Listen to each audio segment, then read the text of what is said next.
Drop on the left, eh? I mean, if he goes down, I have to go down. That's If you get stuck here, can you rescue us? Not easily. You have to slide it down.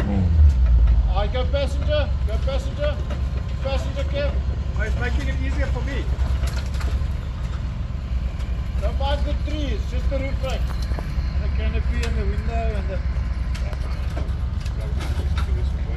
If you get stuck in there, it's going to be difficult to get you out. Kevin, man, I have to go deep. You're going to need a tractor. Whoa, stop, Kev. Bruce, go stand there next to that thing and we can show them how high that really is.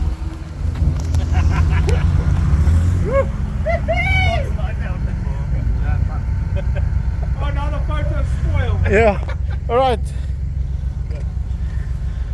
Kev, which one are you coming up here? Yeah, I'll go up where the easy is. You just might need lockers at the bottom here. It's going to be slippery that side. Yeah.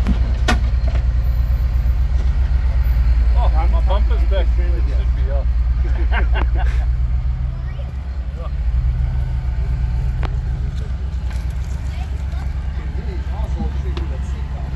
But how do you get the GPS? It's so slippery. Over revs.